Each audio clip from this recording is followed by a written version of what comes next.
Session with Dr. Farid Holakouee.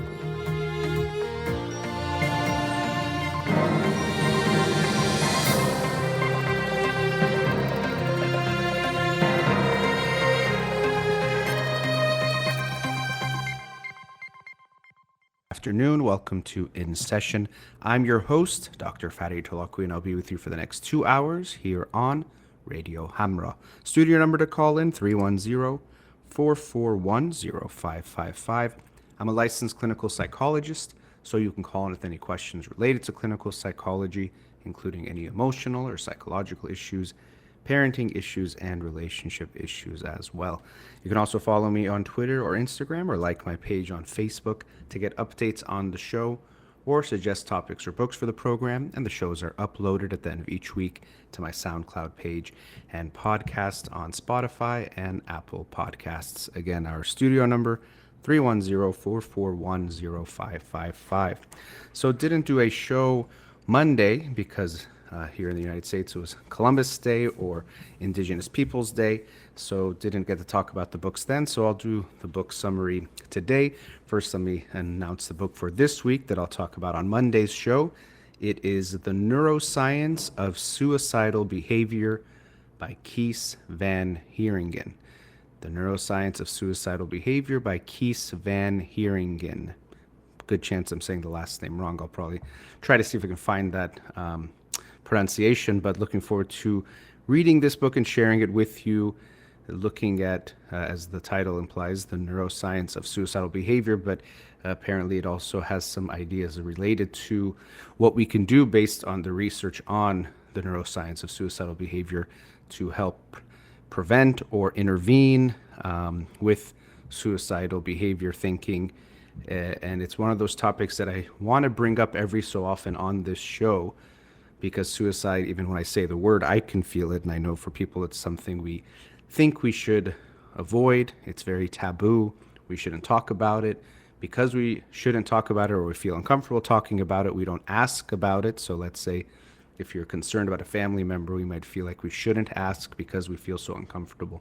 So I do think, like other taboo topics that I try to discuss on this show, the only way we break a taboo is to talk about it, to make it not taboo, something we can speak about. So looking forward to reading that book this week, sharing it with you on Monday's show.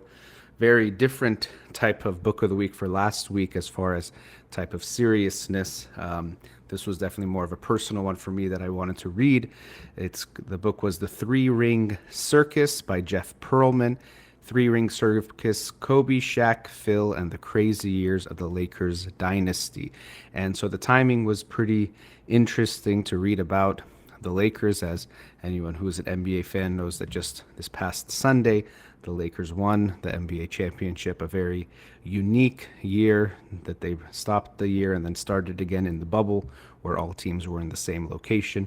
But I was very happy about that, being a lifelong Lakers fan. So it was interesting to read this book while the series was going on. So the book, it looks at the years from 1996 to 2004 of the Los Angeles Lakers. I was a very big fan during this time, and I enjoyed reading the book because it was reflecting on these years. A lot of the things I knew what was going to happen as far as what was happening in the games, but it gave a lot of behind the scenes look into the drama that was unfolding behind the scenes during this period of time.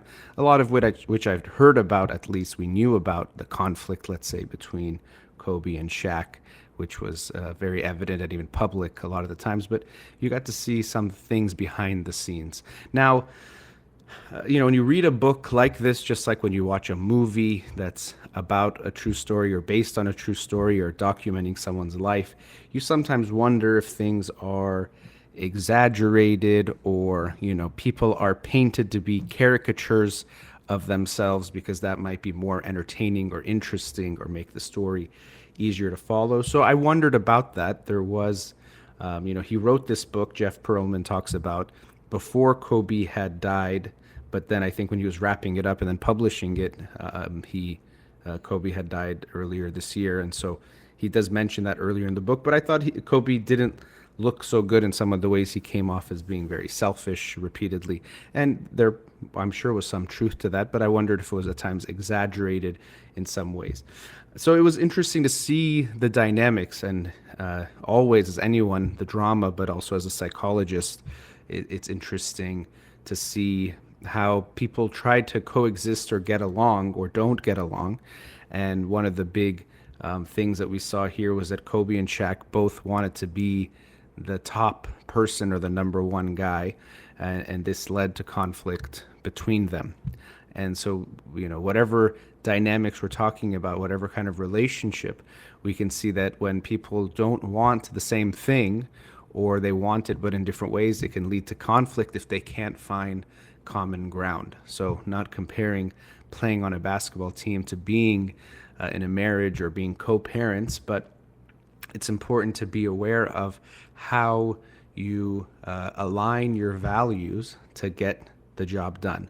Now, they were so talented and so good that even though they had this conflict and drama, they were able to be successful in terms of winning 3 straight championships.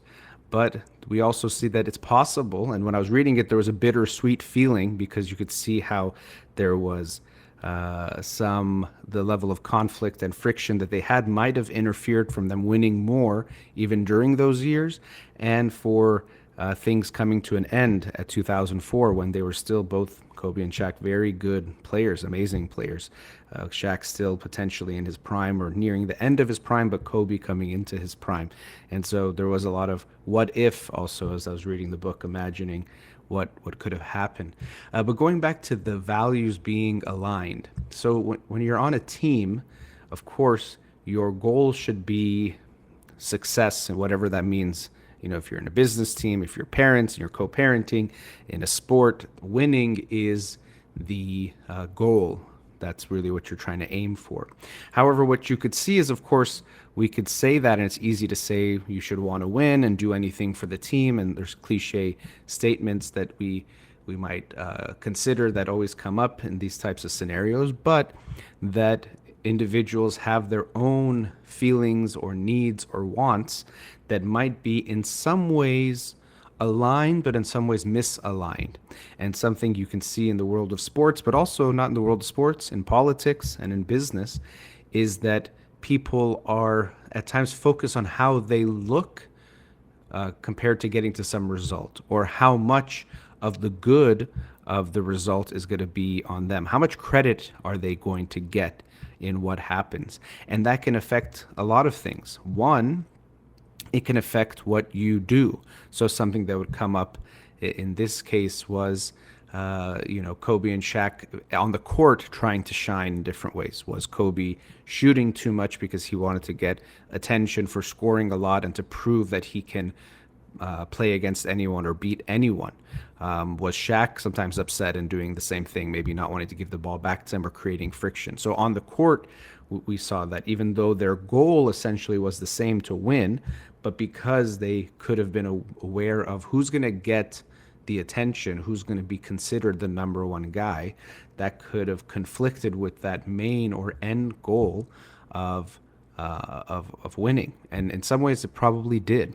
And so we might think, well, this is very unique, and it is a very unique situation, but even when you're parents, you might want to be mindful of, are you looking like the better parent compared to your husband or wife? Do I look like the good guy or the bad guy? Do I look like the one they like more? Do my kids like me more? And we might think, of course, we would never think of these things, but we have to be aware that we're human, that you can have these feelings or thoughts creep up. And so we can hopefully recognize that what is our ultimate goal. And your ultimate goal, obviously you want to be the best father or mother you can be, but not because you want some accolades of being the best, but because you want to love your children in the best way to help them to grow, develop, to become who they can be, or to meet their potential. So of course you want to be the best parent, but not as far as how it's seen, but how it's experienced by your child. And sometimes that can mean making sacrifices, or at least trying to put aside as much as we can what you might call your ego or yourself, and how you look in a situation, that has to go in the back burner compared to what's the best for my child in this moment, and also what's the best for my child bigger picture, so we're not too lost in the moment. Because as a parent, you can get so fixated on looking good, on your child liking you. Is my child gonna like how I'm doing things? And I've seen this with families I've worked with, whether it's in family or couples therapy, but this almost competition at times between the parents. Sometimes it's more subtle, sometimes it's more pronounced, of being the better parent or who's doing it more right. And they might come to me or go to a therapist and say, see, I do it this way. Isn't this the right way to parent? And so the experience is more about how do I look as a parent and being right about how I parent rather than really, is this what's best for my child? So, you could see that in this. Again, it could feel like a very different landscape and a very different context, but some of that same dynamic of, well, what are we trying to do here? And so if we want to play our best because that's our best, that's very important. But if we want to make sure we look the best or how we look is more important, that can at times get in the way and will become misaligned because at times when a sacrifice needs to be made or making the best decision in a moment, we might not make that best decision. So you might want to take the shot rather than make the pass, let's say, because of how you might look if you can make the shot, when maybe it's better for your team that you do something else. So being mindful of our role, being mindful of our goal, what is it that we're trying to do, is very important. And seeing the drama unfold in this book, you could see that of course, we're dealing with basketball players who are getting all this fame and attention and money. And then also, there are real consequences. If you do get more of the accolades or more of the credit, it affects how you get paid. It affects how people see you, your reputation, your legacy, all sorts of things. So again, we can say it's very easy to just that no one should care about those things. No one should care about their ego or their self or how they're seen. But we know we all do at some level. So it's being mindful of that. Don't lie to yourself and say you don't care, but try to understand how you care and be aware of how it might creep up. Because the worst thing we can do is not be aware of what's driving our actions. So you think, no, I'm just doing this because it's the right thing to do. But if you're not aware that actually it's because you know that might make you look the best, that's obviously going to affect your decision making and taking in all the information. So it was a fascinating read for me. It was reliving many years of being a fan of the team, but also getting to see and hear behind the scenes. As I mentioned, I took it as truth, not that I think that the author, Jeff Pearlman, was trying to lie, but I can understand that at times things might get exaggerated, even in how people tell the stories. People tell a story of when they played with this person or that happened, and it can feel exaggerated at times, or it becomes like a caricature of what really happened. So I wondered that at moments when I was reading the book, but it was interesting to just see what was unfolding behind the scenes of so much success. Really, when you win 3 championships in a row, that's a big deal. But that there was still all this drama beneath the surface. And it was kind of sad at times. You see the different aspects of their psychology, Kobe and Shaq being such different people. And actually, that was another thing, that it wasn't just that I think they had to dislike each other, but it seems like they just were different. Shaq was used to everyone liking him and caring about the things he was doing, and Kobe seemed, because he was more into himself or had a certain mindset, he didn't seem to care as much. And so it was interesting, even the way he wrote about it in the book, is that it was almost that Shaq wanted Kobe's attention sometimes more and couldn't get Kobe's approval and attention in that sense that I'm your big brother. Kobe just was kind of doing his own thing. And so he was very isolated. Some of it could have been his personality. Some of it could have been he didn't know how he would get along with other people. He was also very focused on winning and success and working hard. So he was just obsessed with those things and wouldn't have fun the way that the other guys did. Some of that could be good. He was more focused on working hard and developing himself. But also some of it could have been that he was missing out on connecting with the teammates. And a team is, of course, what you do, let's say, when you're performing, but also team building. It's something kind of cliche we see in businesses, but there really is something to that, because how connected you are, how you work together is going to affect what you produce. How you feel about each other is going to affect how you produce. If you don't like someone else and then you have to collaborate with them, inevitably it's going to affect how you perform with them. Even if you think this is now just business and that's personal, it obviously will have some impact. So again, there was a lot of things. It was a basketball book, but it was more about the psychology and the drama of it and the relationships, which I found fascinating. So if you're a sports fan, I'd highly recommend it to check out the book to get some insight into what was going on behind the scenes during these years. But it was a book definitely I wanted to make sure I read because, again, I've been a Lakers fan for so long, and as soon as it was coming out, I wanted to check it out. So that was Ring Circus, Kobe, Shaq, Phil, and the Crazy Years of the Lakers Dynasty by Jeff Pearlman. Let's go to our first commercial break. Studio number 310-441-0555. We'll be right back. Welcome back. Studio number 310-441-0555. In the first segment, I was talking about the book Ring Circus by Jeff Pearlman, talking about the Lakers of the 1996 to 2004 years, where it's Kobe, Shaq, and head coach Phil Jackson for the last, 5 years of that. And I was talking about teams and working together. And so I wanted to continue on that theme because so much of what we do and anything we really want to do, we have to work with other people. As the proverb goes, if you want to go fast, go alone. If you want to go far, go together. Which means that if you really want to accomplish something special or meaningful, you're going to need other people to do it. And so even with that, we can also first take a step back and looking at what sometimes we think of as independence, which is what people think is the goal, versus interdependence. And when people focus on being so independent, there's this emphasis on not needing anyone else at times. So independence is not all bad. Sometimes when we talk about a young adult or even teenager and they're too dependent on their parents or on someone else, that's not good. They need to be independent in the sense that they can take care of themselves. But at times this desire to be independent so much, it can come from not necessarily a strength that I don't need anyone, but more of a weakness or a feeling that I don't want to need anyone or do anything with anyone, and I want to get all the credit for whatever happens myself. So we shouldn't necessarily need anyone in the sense of to survive, as in I need you to make sure I don't die when you become an adult. You should be self-sustaining in that way. But as human beings, we do have a social and relational need for others that it's important for us to acknowledge and accept.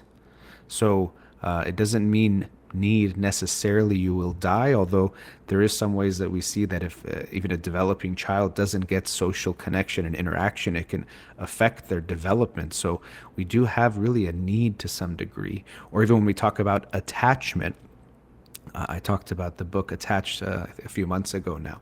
We can sometimes think of being attached to someone as something negative, and it has that sense of you're needing someone.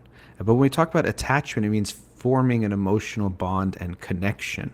Really, it's more about connection than necessarily attached in the way that you might think of it as life or death.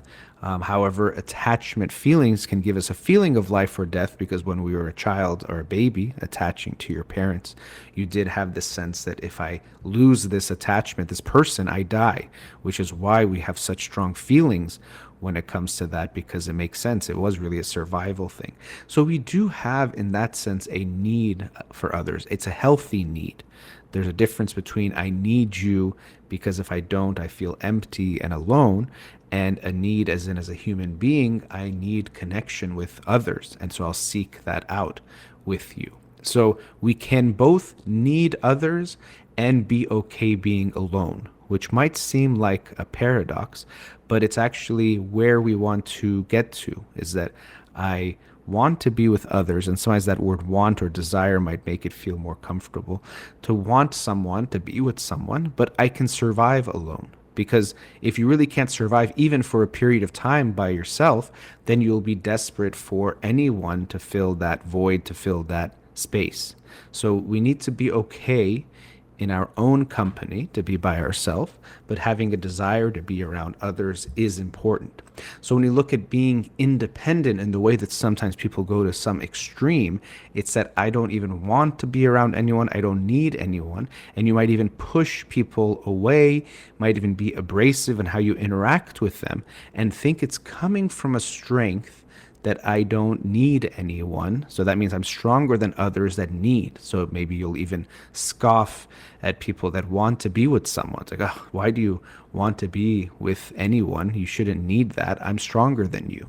And this tendency can come from someone, when we're talking about attachment theory, who's more likely to have an avoidant attachment style. So they don't like being close, or it feels uncomfortable for them to be close. And actually, the paradox is that they actually want at some level closeness, but because it brings up feelings of anxiety, of maybe being too close, of being smothered, possibly of insecurity. What if they see me up close and they don't like me, or the risk of getting hurt, that they might push it away. So it doesn't mean they actually don't want it at all, but that they've chosen a strategy that for them makes more, at least sense, or seem to make more sense as a survival, that allows them to get some needs met in some ways. They might have shorter term connections, keep it more surface, but they still seek it out. So you see that people that have an avoidant attachment style, they still have relationships, but very often they are short-lived, or they're with someone who always wants them more than they want the person they are with. And again, this could further contribute to this feeling of strength, of see like how great I am, that people want me more than I want them. But it could be that they're not letting them feel the want that they have for that other person. And so they're comfortable in this space. So we want to be very aware of our tendency to go towards and go away from others, and not get too caught up in some black and white thinking that, well, to need others is bad and to not need them is good and a sign of strength, because it's much more complicated than that. As human beings, there is a natural desire to be around others. We are social creatures in this way. So if you find that you don't want to be close to someone, don't just take that as on the surface being a strength that means you're somehow better than others. Be aware that it could be coming from a protective stance. Very often when we push others away, it might seem strong. Or another way that we do this is sometimes people can be very aggressive towards others, and they also think it's strong. And that itself could be a defense. If I feel like inside there's this soft heart or this soft shell, I might put spikes on the outside to not let anyone get close, to protect myself. And again, the theme we see here again is the person comes off like they don't care. Oh, I don't care if I bother people or if I upset people or what they think of me. And you can tell by the way that I am acting with them, right? If I cared, I wouldn't say the things that might upset them, but I say them. So you can tell I don't care. But actually, very often they care a lot. They are trying to protect themselves. And so before you can hit me, I'm going to hit you first. I'm going to create a dynamic where I'm the aggressor and put you down. And very often they're drawn to people that let them put them down or have the upper hand. And so this aggressive approach allows for them to protect what's already within them, which is softer and not feeling as good. So it could come from actually more of a sign of a lack of a good feeling or a lack of feeling strong that makes them come off so strong. And this is something we see in lots of different ways that people act, that they might show something, but anytime someone shows you something too much, you have to wonder what else is there. Or really that the opposite is probably true. You know, sometimes people will tell you, oh, I hate lying and I never lie. I would never lie. I'm not someone who lies. You know, people lie all the time and I'm not someone who lies. If someone tells you that, to be honest, your first thought should be like, is this person an honest person? Because why does someone have to be so in your face about not doing something? People that don't lie, they just don't lie. They don't advertise it. Or people that say they're so confident don't have to keep telling you how confident they are. Or people that are smart don't have to keep telling you about how smart they are. They'll just show you and let you judge for yourself, or they don't really care as much. So it's interesting, the people that will tell you how much they don't care, that actually is the person who cares more, because people who really don't care about something just don't mention it. So if someone says, especially if it's unasked. If you ask a question, it's different. But if someone tells you, I don't care about money, I don't care about money, I don't care about money, it makes you wonder, okay, they must care about money, because why are they saying it so much? Someone who really doesn't care about money just lives their life that way. Or they know they care to some degree, but they might not be extreme about it, but they just do that. They won't unwarranted just come and tell you, let me tell you about how much I don't care about money or care about these things.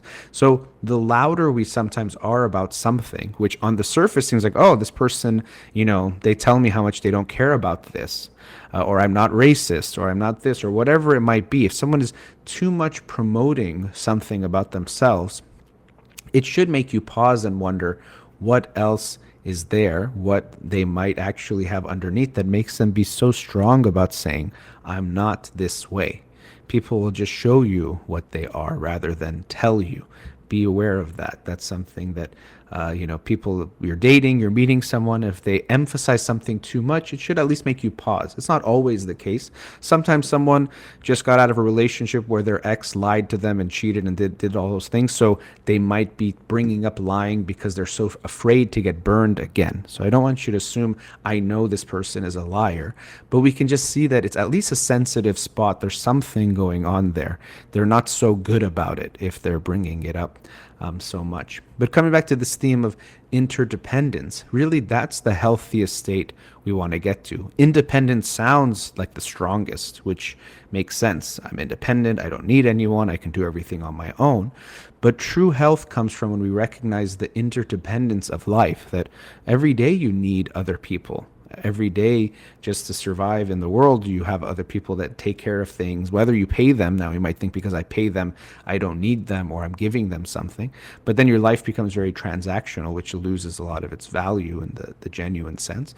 But we need people every day, that it's okay to want to be around others. And sometimes this desire to not need to be around anyone so badly is actually coming from this fear of getting hurt, or this fear that something bad can happen in a relationship. But we fool ourselves into thinking that it's my strength that makes me get away from everyone. It's actually me being stronger and better than everyone else that makes me go away, not recognizing that it's actually coming from some sensitivity or something that's going on. So that's why we always want to take a deeper look, because on the surface, behaviors, actions, attitudes can seem a certain way, but when we look underneath, we might see that sometimes the exact opposite might be driving it, or something that looks like a strength is coming from a weakness. Another one I've mentioned before is people who commit infidelity in almost a boastful way. And especially when men do it, sometimes it could come off as this, he's very manly and very strong, that he's cheating on his partner with multiple people. It can be, for some people, a sign of manhood or an indicator of manhood. But really what's usually driving that is an insecurity to be so close to one person, and also the fear of letting one person hurt you if you get close or get emotionally attached to someone.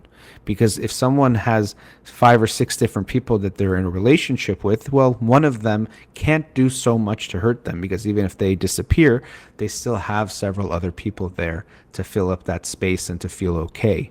But if you put all of your emotional, in the romantic sense, all of your emotions into one person to connect to them, you are risking something. You are giving that person, or that relationship at least, it's not really just the person, the power to hurt you very deeply.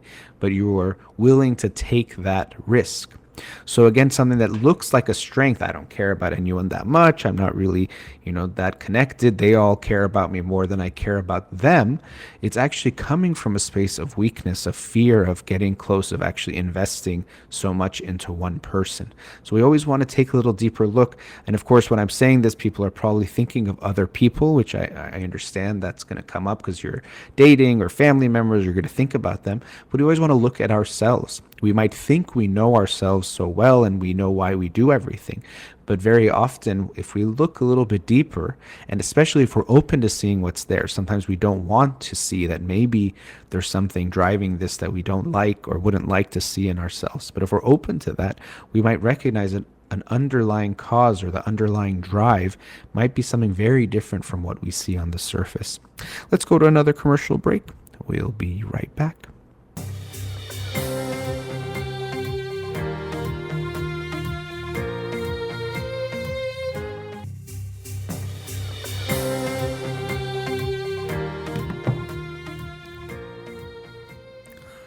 Welcome back. The previous segment, I was talking about independence versus interdependence and working together as a team was also the theme starting from the first segment where I discussed the book Ring Circus by Jeff Pearlman. So if we do accept and acknowledge that we do need others, that is going to be a part of life, and coming back to when we are part of a team, we do want to be aware of what is our goal. Now, we all are human beings who want acknowledgement. We all want recognition. We all want to be seen. We sometimes want to be seen even for better than we are, but at least we want to be seen for who we are, what are our gifts, our skills, our abilities. So we understand that that is there. We're all going to have that desire. But if we also recognize that what we're doing something for, or whatever we're doing, what it's for, has a meaning outside of ourselves, then we will have a better motivator than if it's just about us. So if you want to teach because you want people to tell you it's so great for you to be a teacher and for your students to praise you and for people to praise you, well, it's understandable to have some of that desire, but it's very different from your teaching because you want to help kids learn, you want to inspire them, motivate them, to see the potential in them, and it's something more not about you. This will serve as a much better motivator and, interestingly enough, lead to more happiness long term. Happiness in the sense of living a meaningful life, not necessarily just joy in the moment, than if you're just trying to get something from what the experience, that people tell you how good you are. So we sometimes think it'll feel so good to get the recognition and the praise and for people to tell you that you're great and you're the best. And of course, those things do feel good, but it's going to be much more short-lived than if your motivation is helping others, doing something for others, something outside of yourself. Because what really gives our lives meaning, well, it could be a few things. One is our relationships, we know, can be one of the biggest indicators of our long-term happiness. And by relationships doesn't mean the quantity, but it means the quality of how close you feel with some people, how connected you feel, how supported you feel. But another important aspect of living a meaningful life is contributing something, giving something in some way. And this also relates to a topic I often discuss when we look at success.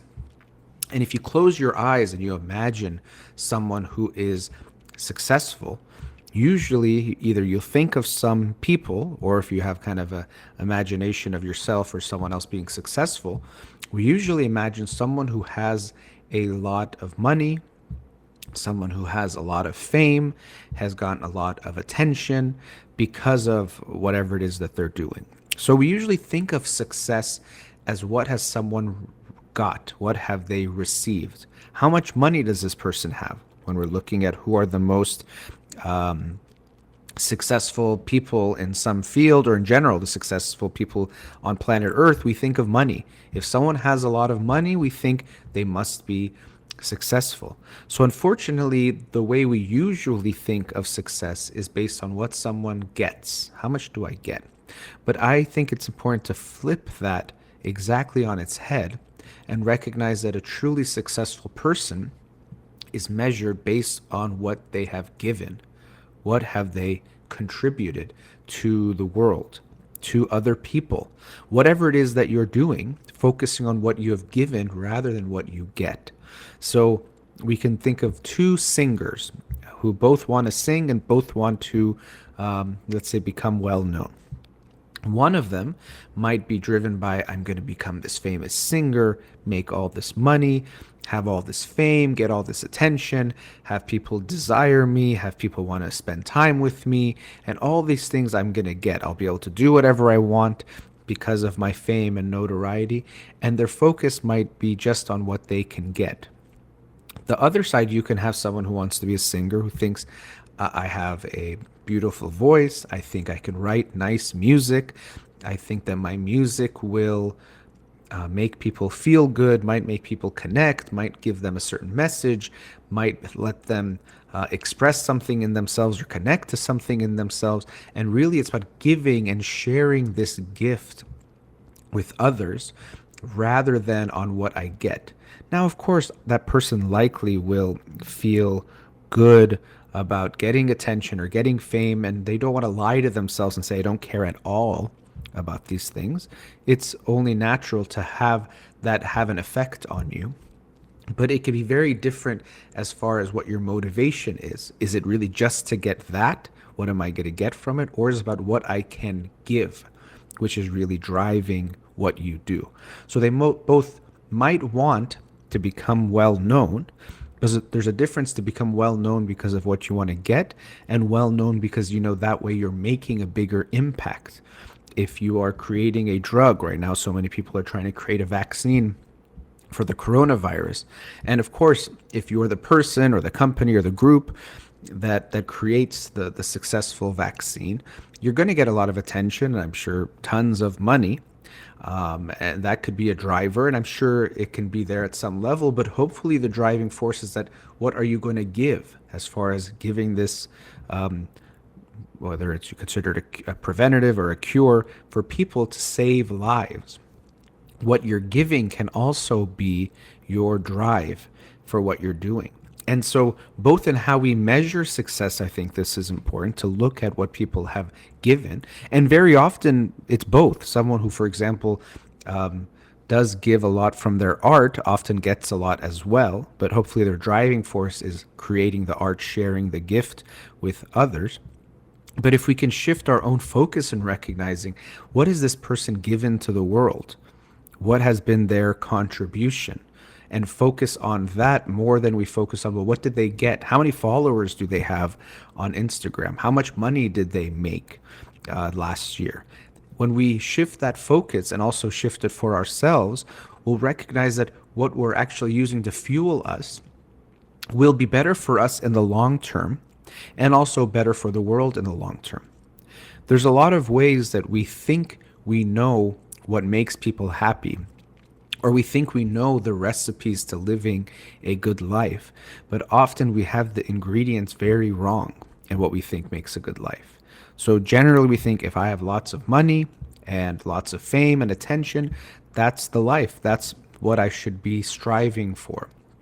That's the thing that's going to lead to a good life. And so we think we know, and it seems we take it as a given that if you make lots more money and if you become very famous, you're going to be happy, and that's what we should be going for. And that's what we see people just fighting so much to get to, especially with social media, and the internet has fueled it in a different way, that people just think, I just want to be famous for no reason. And by no reason, I mean by not contributing really anything. Because again, the focus isn't on giving something, it's about getting something. I just want to have 5 million followers and have everyone, give me all this positive attention and all these things because I want to get. And we're trying to get all that to fill something within ourselves that never gets filled by these things. If you don't feel good about yourself and then you get a lot of fame and money, you don't get happy. You might initially have a lot of excitement and joy, but after a while that's going to get dull and you're going to feel even worse because now you have all the things you wanted. So you have everything. I have everything I could want and I'm unhappy. Then you feel even worse about yourself. It feels like even more, well, then it must be me. If I have everything and I'm unhappy, then I'm the problem. And the problem is you don't have everything. You have the things that actually don't make you happy, but you're thinking it's going to make you happy. It's like if you drink water and think you're going to be full for having food, it's never going to fill it up and you're going to think something's wrong with you or your body, when really it's that you're filling it up, that hunger, with the wrong thing. So pushing yourself for this unfortunately makes you unhappy. And either way, you lose, because if you get those things for the wrong reasons, you probably won't be happy and you'll feel bad. Or if you don't get them, you think, oh, I'm such a failure. I never succeeded in those ways of succeeding or being successful that you thought, and you'll feel bad about yourself too. So we see that really, either if you get it or don't, you feel like you lost when you're driven by what you get, when you're trying to get something from the world, rather than recognizing the true success and really the true gift, even in giving to yourself, is what you can give. How can I give to this world? How do I share my gifts with the world, whatever that might be? Not only how do I share my gifts, but in really creating them, how do I work on those things? How do I develop my skills, my talents, my abilities? You know, if you're a singer, how do I work on my craft, since I use that example? Or if you're a scientist looking for a vaccine, putting in the hard work of studying, of staying up to date, of doing the work that it takes to produce whatever it is you're trying to produce scientifically, is something that's going to take effort and hard work, and you have to work hard at that. But if your drive is trying to give something to others, usually that's going to work much more in your favor in pushing you. When a lot of people, they're depressed and they get a dog, all of a sudden they're getting up and walking the dog and doing all the things it does to take care of someone or something else.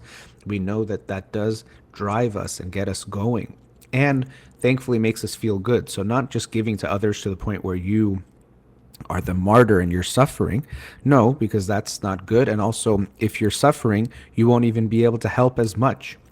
The stronger you make yourself and the more you make sure you take care of yourself, the more you'll have to give, or for the longer period of time, or in the best way possible. So if we can shift our focus from what am I going to get from this to what can I give, we actually will end up feeling even better. You will get more in the long run. Not get more in the sense of money and fame necessarily, but get more as in it will fill you up with a good feeling, a longer lasting feeling. I often talk about, and I know I've used the word happiness even, but when people think of happiness as just feeling good in the moment, that's a short-lived type of experience that you can try to keep chasing. How do I feel good now? How do I feel good now? How do I feel good now? But it usually doesn't drive us to live a good life. But if we strive towards fulfillment or feeling content or living a meaningful life, that's a much more longer lasting feeling. How do I feel good when I look back on my life and what I've done? It doesn't mean every moment felt good. Actually, it'll likely mean, or definitely will mean, sometimes you did the thing that didn't feel as good in the moment because it aligned with your values, or it was to delay gratification to work on something now that was contributing to later on, that you didn't always do the thing that just felt good in the moment. That hedonic type of a way of living is not going to lead to long-term happiness and fulfillment. It'll lead to temporary joy, and it's like a drug that you have to keep chasing, but nothing meaningful will be experienced within you. So we have to take it in the longer term approach, which means sometimes it doesn't feel good. You're in a relationship, having a good time, but you have to have an uncomfortable talk about things that are going on. In the moment, it would feel more fun to avoid the conversation and watch TV or whatever you're doing, just relax and not think about it. But if you really want to create a healthy, meaningful relationship, it means that sometimes you have to do the more painful thing.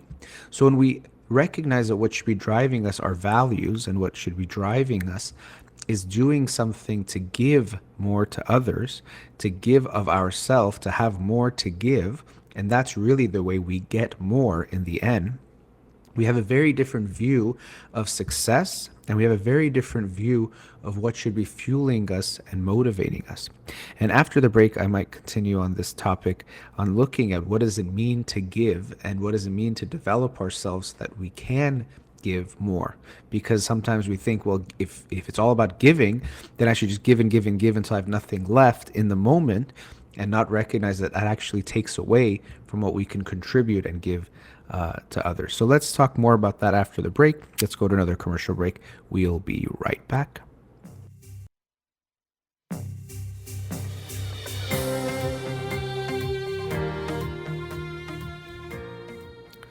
Welcome back.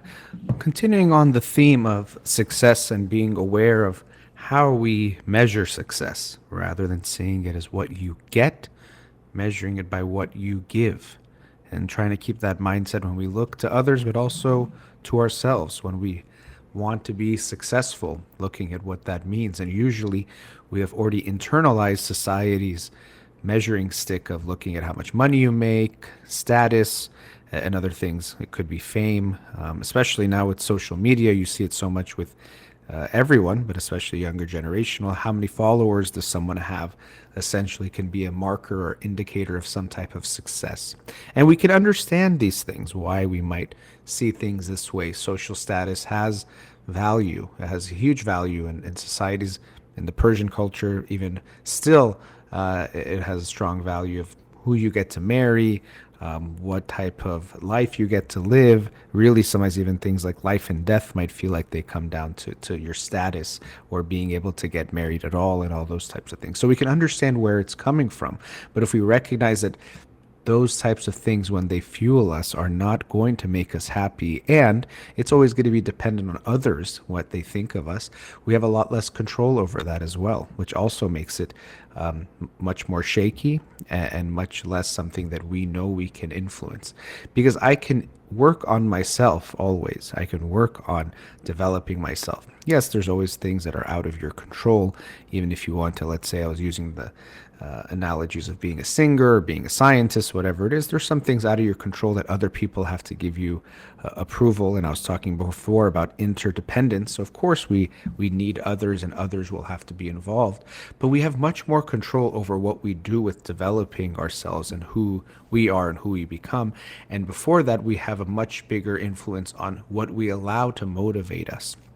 So I'm here arguing that we should shift our focus from thinking about what we're going to get to what you can give. And the good news is, as I was mentioning in the previous segment, that when we focus on what we can give and we see that we're giving and helping the world, helping others, it's going to lead to longer term good feelings for us. So this comes back to some of these arguments people make of, well, nothing we ever do is selfless, because if you're telling me you want to give to others, but you know it's going to make you feel good, well, then that's selfish too. And so these philosophical type of arguments can get interesting. And yes, maybe you can say if you use these types of definitions, nothing could be said to be selfless, in the sense that the more selfless it is, the more of a good feeling it is. So the more selfless on the outside, it makes you feel better. In that way, I can understand that. But we can't then just say all actions are equal, to say that stealing money from someone is the same as raising money or giving money to someone. Yes, we always want to look at the intentions, and things can vary, but I think it's a very slippery slope. And I think that moral relativism can make sense when we're looking at certain things and comparing certain things. But we also don't want to make a sweeping generalization that everything is as selfish as everything else, or everything has essentially the same result, because we can't say that anything is completely selfless or altruistic. It has some benefit to you, even if that benefit is just feeling good. So I think we can put levels to the types of actions that we take and make, and what we allow to motivate us definitely makes a big difference. So if you tell me I feel better because I went and helped someone do something, that's very different to me than you say I felt better because someone did something and I went and got the credit for it and told everyone I did it and convinced them. I don't think you could say those are the same things, and those values would be very different. Coming back to seeing yourself as what you give as the measure of your success, we sometimes think of, meet your own potential, and you should shine, and you should go do great things and become great because of you, which is true. I think everyone does deserve that. First, as a society, as a global society, we should create a world where every person at least has their basic needs met and has the space to express themselves or become and meet their full potential, which means that more of your basic needs need to be taken care of, and even higher level needs as far as getting your needs met at times of health, access to different things, if you have a disability, whatever it might be. I think that as a society, we should make sure that everyone gets those basic needs met to express their fullest potential. Doesn't mean we're going to have equality of results, that everyone is going to be as good as everyone. That's not even actually good. We all have different strengths and skills and abilities, and those should be able to shine. But everyone should at least have the basics to be able to meet their full potential, meaning that they shouldn't be suffering or struggling just to survive. So we should all have that space to meet that full potential. And so that's one thing. It does feel good for each one of us to express that full potential. And so usually when we think of this, we think of the individual, that you deserve to become the best version of yourself, which is true. But the other side of it is also that the world deserves to get the best version of everyone. And so first, that's why I think the world has the responsibility to give everyone that opportunity. But then also, as ourselves and also globally, looking at, we should be striving to give it to everyone else. That it's not just, oh, it's nice if you become the best version of yourself to give to others. You actually owe it to the world to become the best version of yourself to give to others. If you're going to be that scientist that's trying to create a vaccine, it's not just, oh, it'd be cool if you really try hard, maybe it'd be nice. It's like, you can actually think lives can be saved or lost based on me really putting the effort into this, trying to develop myself and then work hard to create something. Literally, lives can be lost or gained or saved based on what you do. Or if you're sharing an art or you're doing some kind of skill, whatever it is, we should recognize that being our best self, you see living your best life or becoming the best version of yourself in a very individualistic mindset that it's just about you. But we should actually recognize the responsibility that comes with actually being a human being, that we can or need to give the best of ourselves to the world. We have to strive to develop. Yes, no one's going to be perfect. No one's going to, we could probably say in some ways no human being has met their full 100% potential in life because, we have things that interfere. We might slip, we might make mistakes. We're not going to be perfect. That's fine. But I mean, in some kind of ideal that we're striving towards, that we want to be fueled by becoming the best version of ourselves for us and for the world, so we can give to others in the best way. And so that means, of course, working hard, whatever it is, whether it's educating, working on a skill, an art, a craft, whatever it is that we can give, but also taking care of ourselves. So recognizing that when we talk about self-care, which is sometimes looked at as a luxury, that you're taking time off when you could have been working, you actually realize that when you're taking care of yourself, it's so you can keep doing things. If you are, again, using the analogies I've already used, the scientists, you have to make sure you need to exercise, eat well, sleep well in order to help others. If you say, I'm not going to ever sleep because I want to help others, well, you're going to burn out and not be able to help them as long and not be as effective when you are working.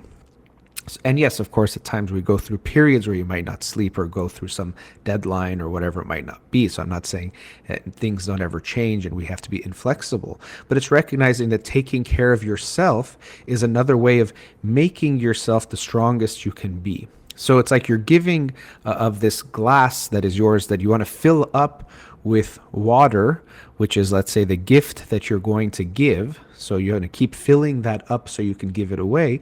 But you also have to take care of the glass, because if the glass has cracks, as good as the water is, well, it's going to start seeping through or spilling out through those cracks, and there won't be much or any left to give to other people. So you, in some way, your being, that's the glass, which you have to take care of, and also then fill up that glass with the water that you can then give to others, and to then in that way, by the end of your life, try to empty that glass as far as giving it to others, not having it spill out in all directions that actually aren't in some way contributing to other people. So we can see that our focus is very different from I'm building up myself for me. And yes, as I mentioned before, you will get a lot of good feeling and benefits. As Eric Fromm says in The Art of Loving, it is better to give than to receive. Not because, as sometimes it's thought of, well, giving is more painful, so in that way it's more noble, but that actually when we give, we feel good about ourselves. You get in touch with your own vitality, strength, abilities, whatever it is, you get a good feeling from that. Not just because it hurts, it actually feels good. So giving in and of itself feels good, not because it hurts more and then you can tell yourself you're a better person. So you will get benefits from this in the long term. But if you focus on, I'm building myself up to give to others. If you're a teacher and you think, I want to become the best teacher, learn things about every aspect of being a teacher to help my kids in the best way, that fuel will be very different than I want to have people tell me how good I am or to make more money. There will be a very different experience in your motivation, and also, even if you get the same result, you will feel different about it. So it can be an interesting thing to think that you actually owe it to the world to work hard, to build yourself up, to develop who you are, to then help and give more of yourself, to have more to give to other people. We don't just owe it to ourselves, we owe it to the world to become that best version of ourselves. And we can make that our focus. How can I continue to build myself up? And really, I think, as I said, no one has reached their full potential in a 100% type of a way, but we all can recognize there's so many ways we can build ourselves up more than we thought we could, that we can develop our skills, our abilities, our talents, or even try things that we haven't tried before in order to, one, see the goodness in ourselves, but also to share that goodness with others. And then also to receive it from one another. If we imagine some kind of utopia, an idealistic way of looking at things, imagine if everyone in the world was giving their gifts to the world and everyone else at 100%, that would be the ideal. Now, we won't get to 100%, as I was saying, probably no one has reached that full potential of whoever they are. But I think it is a value that should be important and something as an ideal that we strive towards. You're not going to be a perfect parent, but you strive to be the best you can be. Whatever we're doing, we strive for that. But we should strive first as a society to create the context where everyone can have this ability to develop that. But then as individuals also to look, okay, it's my responsibility to build myself up to the best version of myself, which will feel good to me, but then also I'll have more to give and more to share, which will benefit others. But then again, in return, you will also feel better looking at that positive impact that we are having. So first, recognize that success should be measured not by what you get, but by what you give. And secondly, when we recognize that, see that it's my obligation and responsibility to build myself up, to develop myself in the best way I can, to then give and be able to give more to others, also while taking care of myself so I can continue to give more to others. And again, it creates this ultimate win-win where I help others more, but I also feel better as well. Let's go to another commercial break. Studio number 310-441-0555. We'll be right back.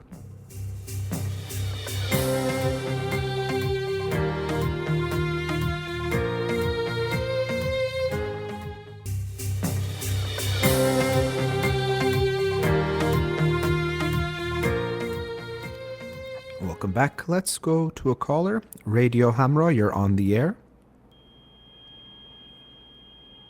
Hello. Hi. By the way, we're having some feedback, and also I don't know if we're having some issue with the audio. And can you hear me? Okay. Yes, there's an echo. I can hear echo, but it comes through. Okay, if you're on speaker, that might be part of the issue. I don't know. No, what's I'm going not. on. I'm actually on a just a cell phone, not a landline, but cell phone. Okay, yeah, the ringing got a little bit better. Let's hope it stays that way. Oh. But go ahead, let me know what your question is. Okay. First of all, I want to thank you very much for all the great job and all the favor that you guys are doing for the هموطنان عزیزمون که در این کشور هستن. My pleasure. I have an issue that I've been here I've been in America. I came to America actually in 1983, and I had a great, very successful life. Never got married. I took care of my mother for 30 years, and she recently passed away about a year and a half ago, almost 2 years. And that was a very big shock to me, and it just very.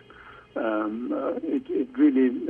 I never was anything like that. Ever experienced anything like that? And my father passed away. He was in Iran, but I was far away. I was not as close as to him. I didn't see him for like a few years, like 8-9 years. When he passed, it wasn't that hard of a deal. But then recently I lost my cat. My fiance basically left. I lost a few members of my family. I'm just being down, very, how would I say it? I don't want to use the word depressed, but low esteem. Like, I don't want to do anything. I don't get up even in the morning. And I was always athletic, working out. I even gave up my job. I was in real estate. I just held with it. I just don't want to do anything right now. Well, I know you're saying... How would I overcome these? I mean, what would I do to make things better for me? I mean... well, there's obviously a lot of things to look at. I know you're saying you don't think you're depressed, but everything you're describing sounds like depression. You know, not having the motivation, energy to get out, having a down mood, and you're dealing with a lot of loss. You talked about your mother passing away less than a year ago. Your cat died, and also you said your fiance left, which you said very quickly. It seems like that would be a big loss as well. So, I mean, you're dealing with all those losses, and of course, it can have a huge impact on how you're going to feel in every aspect of your life. I would imagine it's taken a big toll on you. But the way even you said, I'm not depressed, but maybe you don't want to acknowledge that maybe you are depressed and you're going through this really hard time. And so, you asked me how can I get out of this? Well, one of the first things we always have to try to do is acknowledge and understand what is the issue, what is really going on, and accept that reality of the situation before we can move forward. So what makes you think you are not depressed? Well, I mean, I still do things, I function normal, but I don't have any aggressiveness to go, like, make money or go to weight training again. I even tried to take a trip to Iran to maybe I'll go see my distant family. I have 5 brothers and sisters which are all here in this country, but they're doing their own things and they have their own problem, and they do care, but they, if it is like we go see him, yes, no, maybe, and they know how close I was to my mom. I mean, for 33 years I took care of this woman. In the past 7 years was Alzheimer's, and it was like a 24/7 thing. I was just leaving home maybe 2 hours a day, maybe an hour and a half, just to buy some things, come back, and take a quick shower at the gym and home. And and that really, I don't want to say messed me up, but I wanted to do that. That was my only obligation and duty that I had that I wanted to do to the one of the last breath that she had, which that happened. You see what I'm saying? Once I came home, she took the last breath, she was gone. Well, that's... by the way, how old are you? I don't know if you mentioned at the beginning. I'm 59. 59? 50, 5'9". 5'9", okay. Yeah. When I came to U.S. 83, I left Iran, and actually right before the revolution, a month before, I went to Europe for about a few years, 5 years, then I came to U.S., and I ever stayed here till the year 2000. Then we start going back and forth, and I never had the opportunity to, meet an Iranian woman. I really wanted to marry my own kind, but unfortunately it didn't happen, and just let it go. I just said, hell, I'm doing my things, I'm happy, I got my mother, I got my girlfriend, and then I have my cat, which is just like my son. I mean, I had this cat for like 18 years. It was like my ward. But as I said, every one of them, my family, my distant family, my close family, most of them, they're not close to me, and I'm just... maybe you're right. Maybe I do have depression. Maybe I don't want to understand. Maybe I don't want to impose it to myself. But I was figuring maybe I can do something else to, get over this. Something maybe. Well, I don't want to go to medication. I know for a fact. I don't. Okay. I never take anything in my entire life. even if I have a headache, I don't take aspirin for it. Well, I mean, I Just, think, and I don't want you to think if you want to get help, it would have to be medication. It would be one option depending on what you're going through and what might be helpful. And as always, when we take any kind of treatment, whether it's a medicine or therapy or whatever it is, we want to look at the pros and the cons of it. And I hope at least be open to it. Doesn't mean you have to take medication, but if you say I won't take it no matter what, we might want to look at the belief that's there about medication is bad or I have to do it on my own. Maybe there's some of that based on what you're saying of not wanting to even acknowledge the depression. Maybe it's that, oh, I can get myself out of it. I can get myself out of this.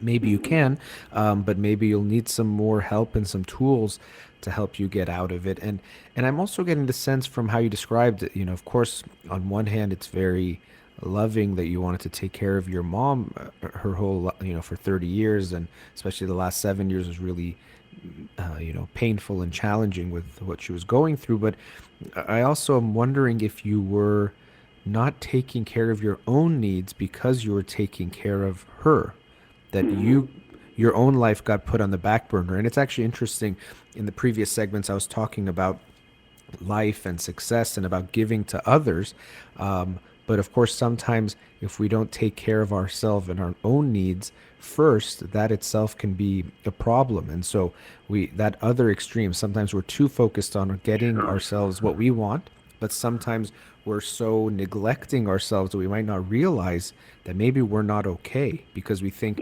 my only, my responsibility is just to, take care of my mom, but your own life almost didn't exist, it sounds like, during those times, the way you described it. As a matter of fact, I was just listening to, before you come to take my call, it was on there, you were explaining that saying you're like a glass of water, to take out the glass to carry the water. Otherwise, if the glass breaks, you can't carry no water.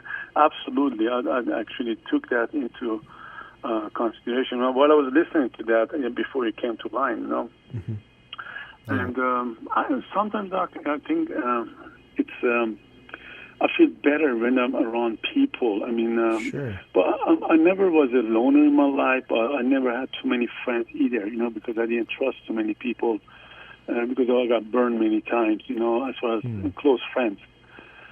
But now, when I think about it, if I do have maybe a companion, somebody that's close with me, I feel more comfortable, that not as edgy as I am, but that of course comes with, you got to know people. And I was going to actually take a trip to Iran, and my cousin just called a few days ago and said, listen, there's like 300 dead a day for this corona, so be careful if you're coming, like in the plane and where you stop, and even here, it's very difficult now. So well, it probably won't be the same experience as before. And of course, being around people, as human beings, we like to be around people. I actually earlier at the beginning of the show was talking about how in some ways it's like a need we have to be around others. I did mention something about what might be related to what you're going through, is like you want to be around people, but you might also keep a certain space.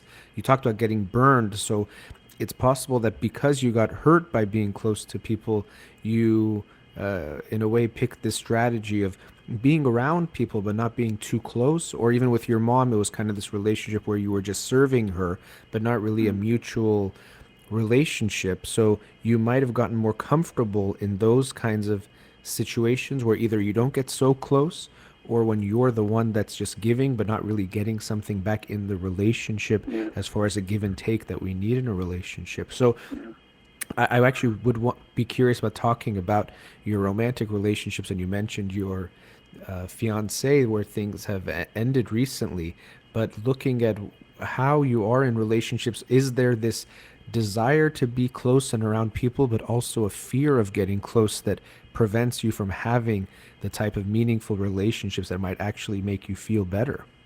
Yes. So tell me a bit about your romantic relationships, and especially this most recent. You said you were engaged. What happened there? See, when we came from Iran, we used to take 2 trips to Iran for business and pleasure with my mom till she was well, till 2013. And 2006, I met this young lady, and she had a son, and we basically took care of her like our own child. And she basically built a bond with me that, hey, he helped me out in my life, I'm going to be with him too. So unfortunately, within few years, 2008, she got into a habit of more of drinking, like smoking, different substances, pills, and so forth. And I was just constantly telling her, listen, this is not good for you, this is bad for you, because she went through a bad separation with her ex-boyfriend. So then the child was taken away from her at age 12. But she stayed in my house. And once she was in my house, I basically took care of her, like my wife, you see what I'm saying? She didn't have to do any work. I just told her, listen, stop work if you have to. Just relax, do what you have to do. And I really did not care from 2013 to 2019 if there's an atomic bomb goes on next door in my house. As long as my mom was with me, I was happy. I was not I was content with that. I didn't want anybody come between me and her. And my mom and I, we were like inseparable for many, many years till she got the Alzheimer's. And the only person that she knew was actually me and her. She didn't know anybody else. My brother and sister would come in, she just doesn't know who they are because they were not close with her. But the relationship between me and her just hung in there, and it was just going on as whether she was in this house, whether she wasn't. I cared, but we had a great sexual relationship. We had anytime that we wanted, we were there for each other. But most of the time, she was not even in this planet. She was high or drunk or sleeping, getting up at 5 p.m., wanted to hang out till like midnight. I'm going to go to bed at 7 p.m. because I was running all day. But we had a good sexual relationship. But as far as being a part of each other, sitting and talking with each other, I don't think we sat down and talked with each other 10 times in the past 10 years. You see what I'm saying? We just were there for each other. That's it. Well, And even when you're then, saying there when for each other, I'm going to interrupt you because we're actually going to get close to a commercial break, but I want us to continue after the break. But, the theme, it's interesting. Again, it's like you had two people in your life who you're saying your mom dealing with the dementia, she's not really there. And then you're saying even when you talked about this woman who you're in a relationship with, you're saying she wasn't there because she was, I guess, drunk or intoxicated or not in a good place. And so there's this dynamic of you're around people where you're again with her, she could do whatever she did, it was okay, you were taking care of her, and again it could be coming from a place of generosity, but there's also this just taking care of others but your own needs. Now you're saying sexually there's something there, but it seems like there was very little there in the relationship, which also again points to this not wanting to get so close really to someone, just have someone, and also maybe feel like if I'm giving them and taking care of them, then they can't leave me in a way, because then there's like this security that at least they're here, and kind of a codependent type of relationship seems to be what you're describing with her. But you getting your real needs met other than the sexual part of it seems like that wasn't there at all, but that you are in a way comfortable with that, or you think that's okay, or that is right, but it's gonna and then leave you unhappy. And I don't know, was this the same woman you were with up until recently when you said my fiance left? No. Yeah. Same woman, So, same woman. Never, so yeah. she never cheated on me. I never cheated on her. We were together, but as I said, it was more like me helping her, being here, emotionally helping me out with my I don't want to say my problem, but my duty that I had for my mom. And she was a fine lady, don't get me wrong, but when I'm not saying she wasn't. Yeah. I mean, she was not necessarily, I'm not saying she was not a fine lady, but that it wasn't really a fine relationship, and there was not really a really mutual relationship there. And then, let's actually take the break because we're at the time for the commercial break. Because I also want to get into what happened. It seems like after your mother passed, it affected your relationship with her. I'm sure you were affected by your mother passing too. But there seems to be something that, the dynamic of your relationships tend to be about I'm going to give, but not realizing that in a relationship, especially a romantic one, if there isn't a give and take, something is missing, but maybe you're more Sure. comfortable in that way. So let's take a commercial break. We'll Okay. talk some more in a few Great. minutes. All right? Thank you. Thanks. Okay, we'll be right back.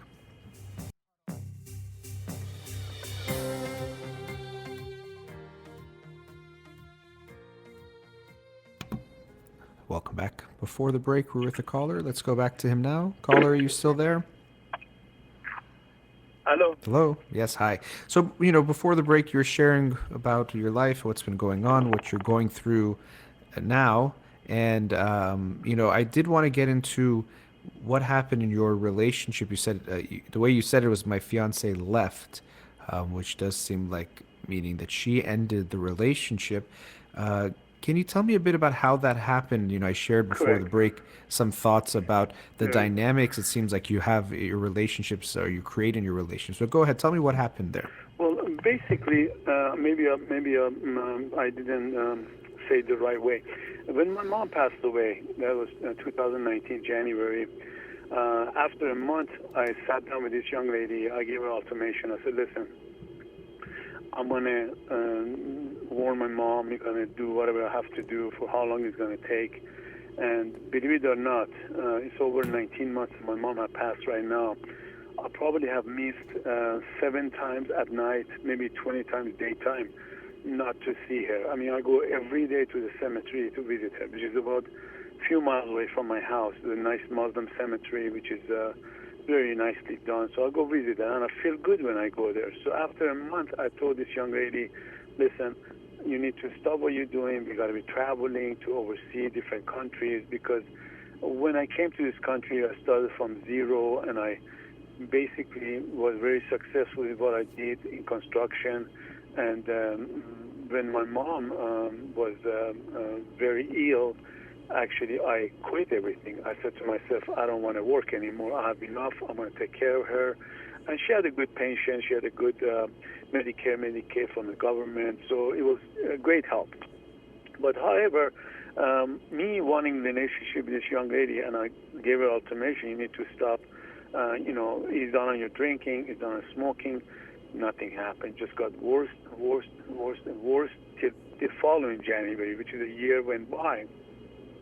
And I basically told her that I want her to leave if she's going to continue like this. And I found that she's had, some people in Facebook talking to some old friends, old boyfriends, old exes, and so forth. And when I find that out, I basically pulled the rug out of her feet, and I said, "That's it. You got to leave." So we were through a bad breakup, and I finally got her out of my house after 6 months. So she went her way. I basically stayed here. This is how it happened. And the reason that happened is that I just wanted her to, be normal. But obviously,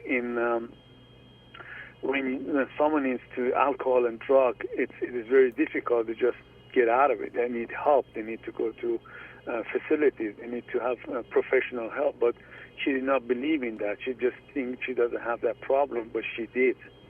Very bad, very, very bad. So I just basically said to myself, why would I want to go down the bottom of this well for her, because she's going to pull me down? Let me at least get out and save myself.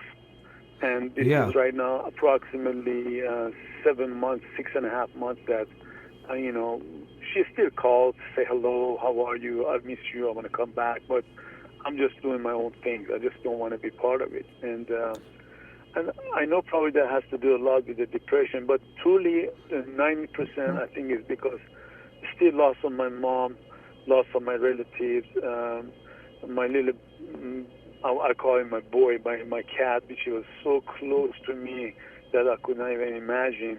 But as far as the relationship with this young lady, I think maybe we'll play 20% of it, because I don't think about it every day, or say, oh, I miss her, do this, I do that. I don't have that.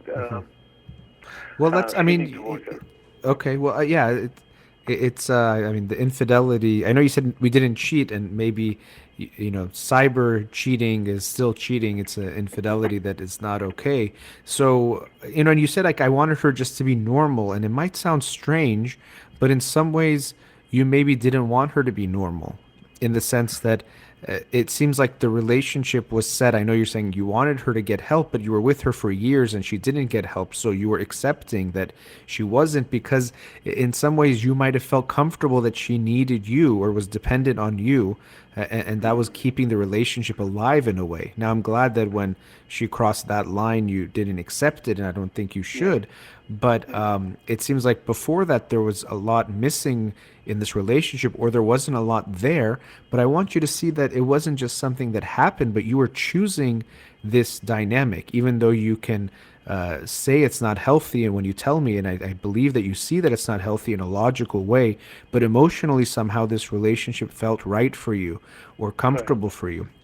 Yes. And the way you Yeah. talk about visiting your mom still, and not that I think just because someone dies doesn't mean our relationship with them dies. You still have a relationship with them.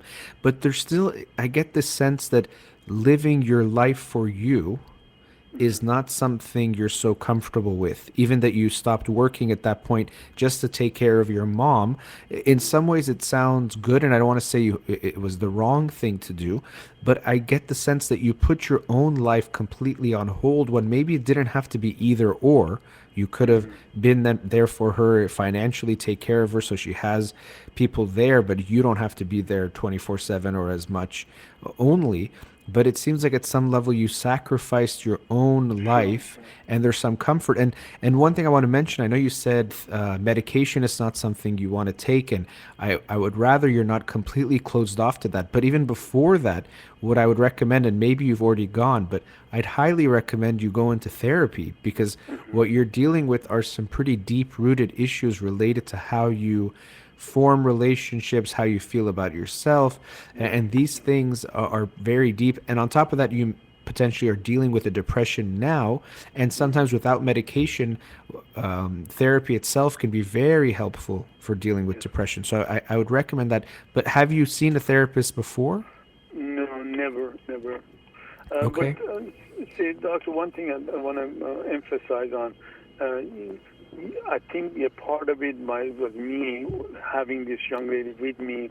I don't want to say because I use her, but as I said, my main concern was my mom, and she came to my life after 2013 to live with me, saying that I want to help you with this. But she really wasn't a great help. She was a help to me mentally, being there for me. So I don't have to go out at night. I don't have to go look for anyone at night. I don't have to be, she was there for me, and we had a good long term, 7, 8 years before that we were together. We knew each other. But once again, I didn't care. We were like, she gets up at 4 p.m. If any other guy would say, hey, why you get up this time? Do dishes, do this, do that. I would say, honey, how are you doing? You're tired? Go buy TV, I'll bring you a sandwich. Or go on TV, I'll bring you food. Or you want to go take another nap? I was more helping her than she was helping Well, me. but But maybe you weren't helping her. I yeah, know this is going to maybe not sound so good, but you might have actually been enabling her in a negative way. Not that I'm saying you should, oh, do this, do that, controlling kind of a way, but by just saying everything is okay and accepting a relationship this way, accepting her doing whatever, it probably wasn't even good for her. But there's yeah, something, that seems very much like a codependent relationship. So you might want to look, if you don't, aren't so familiar with it, but looking at codependency, but the way you almost, like I said, you said I just wanted her to be normal, but in some ways it seems like her being not normal, the ways you're describing it, of dealing with addiction, maybe herself being depressed if she's not getting out of bed all day, that might have actually been easier for you. In some ways, it was like you were taking care of two sick patients, like your mom and her, and the way yeah, you're even describing, I'll bring you a sandwich, I'll do this. It seems like that's your comfort zone of being the giver in that way. Some of that can be good, but really to have a healthy relationship, we have to also be able to receive in the relationship, which might be harder for you. And that's what I mean, is looking at what are these dynamics that what you're describing. I'm sure you wouldn't recommend for someone to have a relationship like this, where it's so lacking of actual connection, lacking of back and forth. One person is dealing with addiction throughout the whole relationship. There's things there that I know you know are not good, but we have to try to understand, why would you be okay with this and accept this? And even the way you were with your mom, I get the sense there was ways that you were avoiding some aspects of real life, of really having a relationship with someone where it was more 50-50, because this was safer for you. And now, at any age you can have the relationship you want. So I don't want you to think it's too late, but I wouldn't want you to wait anymore. And I really think that unless you go into therapy to really dig a little bit deeper, we just have like 1 minute left here, but really, even if we had more time, you really need to get into therapy to address these things, to not think you're going to figure it out on your own or just climb out of it. And it's not just about the depression you're going through now. This depression could be a sign of bigger issues that have been there for years that are now culminating in what you're going through now. So I would really urge you to go into therapy and really be ready for a long-term relationship with a therapist, meaning that you don't just go a few times, that go for months and months and even years if it really takes that, to really understand yourself better, because you deserve that, and to face some things that you might not want to face, because it usually is tough in therapy to get really into things. But that I'm hoping that will help you see that what's led to where you are today, and then what do you want to do with the rest of the life that you have. And you should be ready that most therapists right now might only be doing video sessions or telehealth, but that can still be very helpful. That's all I'm doing at this time, and still find that it could be effective. So I do have to wrap up, but I really hope you will go to therapy. Don't worry that no one's going to force you to take medication, but even that's something you can be open to and talk to them about. But I hope you will get that help, and I appreciate you calling. Thank you. And I did, as a matter of fact, I feel a little better right now, but just for talking with you and give me some advice. Thank you very much. Good. And imagine that, what you had with me times a lot more, because you're going to keep doing it. That's what you'll really get from therapy. So I hope you will do that. Again, appreciate you calling. Wish you all the best. Thank you. Thank you. Best of luck. Thank you. Thank you. Take care. Appreciate it. Thank you. All right. Well, God bless you. Take care. Thank you to Ghazala in the studio. Everyone listening out there, you've been listening to In Session with Dr. Farid Holakouee. Have a wonderful day.